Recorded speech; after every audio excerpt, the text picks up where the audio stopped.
नमस्कार आमी शुभ्रकांती चैटार्जी आमार यूट्यूब चैनल सेलेस्टियल इनबक्से प्रथमेई आपनादेर सकलके स्वागत जानाच्छि। बर्तमान ग्रहगत अवस्थानेर भित्तिते आमादेर राशिचक्रेर षष्ठ राशि अर्थात कन्या राशिर जातक जातिकादेर এই ডিসেম্বর মাস কেমন যেতে পারে আজকে আমি সেই বিষয়ে কিছু কথা বলবো। প্রথমেই যেটা বলবো যে এই ডিসেম্বর মাসে আমাদের রাশিচক্রে কন্যা রাশির সাপেক্ষে কোন কোন গ্রহ কোথায় কোথায় অবস্থান করবে। প্রথমেই বলি যে কন্যা রাশির ওপরেই এই মুহূর্তে কেতু অবস্থান করছে। কন্যা রাশির তৃতীয় অর্থাৎ বৃশ্চিক রাশির ঘরে থাকছে রবি এবং বুধ এবং আগামী 15ই ডিসেম্বর রবি চলে যাবে বৃশ্চিক থেকে ধনু রাশির ঘরে অর্থাৎ কন্যা রাশির সাপেক্ষে রবি চলে যাবে তৃতীয় থেকে চতুর্থে। কন্যা রাশির সাপেক্ষে পঞ্চমে অর্থাৎ মকর রাশির ঘরে থাকছে শুক্র। কন্যা রাশির ষষ্ঠে অর্থাৎ কুম্ভ রাশির ঘরে থাকছে শনি।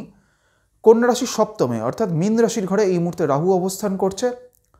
কন্যা রাশির নবমে অর্থাৎ বৃষ রাশির ঘরে থাকছে বৃহস্পতি এবং কন্যা রাশির সাপেক্ষে একাদশে অর্থাৎ কর্কট রাশির ঘরে এই মুহূর্তে মঙ্গল অবস্থান করছে। প্রথমেই বলি যে স্বাস্থ্যগত দিক থেকে কন্যা রাশির জাতক জাতিকাদের এই সময় কিন্তু কোনো ধরনের ইনফেকশনজনিত কোনো সমস্যা, বিশেষ করে গলায় কোনো ধরনের কোনো ইনফেকশন বা ঠান্ডা লাগার একটা প্রবণতা কিন্তু এই সময় দেখা যাবে। তাই সেই দিক থেকে কন্যা রাশির জাতক জাতিকাদের কিছুটা কিন্তু সতর্কতা অবলম্বন করতে হবে।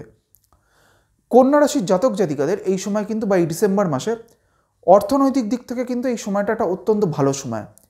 এর কারণ হচ্ছে কন্যা রাশির দ্বিতীয় পতি শুক্র কিন্তু এই মুহূর্তে পঞ্চমভাবে অবস্থান করছে।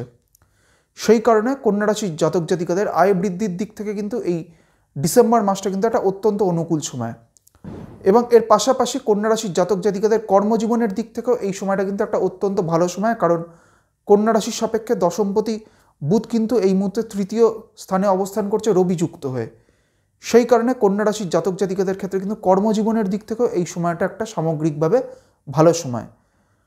কন্যা রাশির জাতক জাতিকাদের ক্ষেত্রে পারিবারিক দিক থেকেও এই সময়টা অত্যন্ত ভালো সময়। পরিবারে কোনো শুভ কাজ সম্পন্ন হওয়ার একটা সম্ভাবনা থাকবে।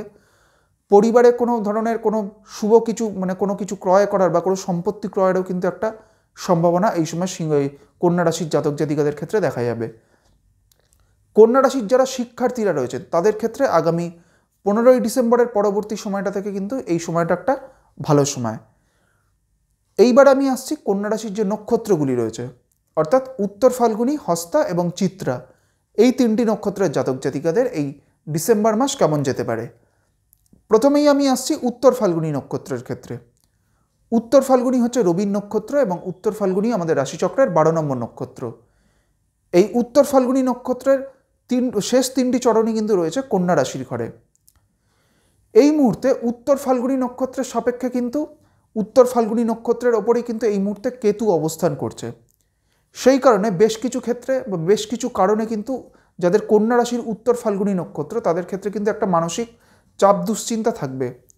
তবে উত্তর ফাল্গুনী নক্ষত্রের জাতক জাতিকাদের ক্ষেত্রে পজিটিভ দিক হচ্ছে এই মুহূর্তে যেহেতু বৃহস্পতি সম্পদ নক্ষত্রে থাকছে এবং বৃহস্পতি যেহেতু নবম স্থানে থেকে তার পঞ্চম দৃষ্টি দিচ্ছে কন্যা রাশির ওপরে, সেই কারণে যাদের কন্যা রাশির উত্তর ফাল্গুনী নক্ষত্র তাদের ক্ষেত্রে কিন্তু অর্থ আয় বৃদ্ধি বা তাদের কর্মজীবনের দিক থেকে তাদের কর্মজীবনে উন্নতির কিন্তু একটা যথেষ্ট ভালো সম্ভাবনা কিন্তু থাকবে।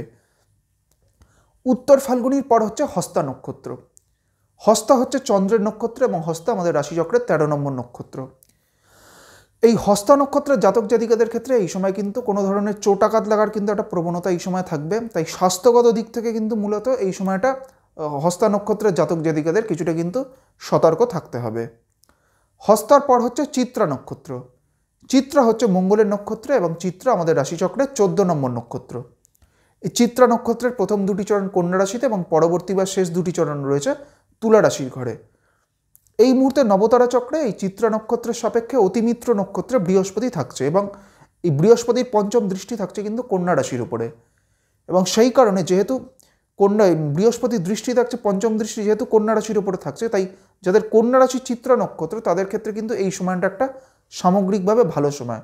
বিশেষ করে আয় উন্নতির দিক থেকে বা তাদের কর্মজীবনের উন্নতির দিক থেকে এই সময়টা একটা সামগ্রিকভাবে চিত্রা নক্ষত্রের জাতক জাতিকাদের ক্ষেত্রে অত্যন্ত ভালো সময়।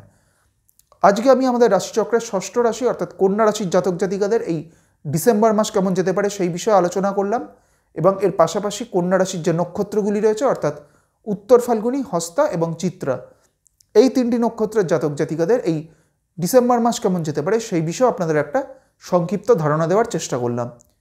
পরবর্তী ভিডিওগুলির মাধ্যমে আমাদের পরবর্তী যে রাশিগুলি রয়েছে সেই রাশিগুলির জাতক জাতিকাদের এই ডিসেম্বর মাস কেমন যেতে পারে সেই বিষয়ে আলোচনা করব। সবশেষে এটাই বলবো, আপনারা সকলে খুব ভালো থাকুন এবং সুস্থ থাকুন, এটাই প্রার্থনা করি। নমস্কার।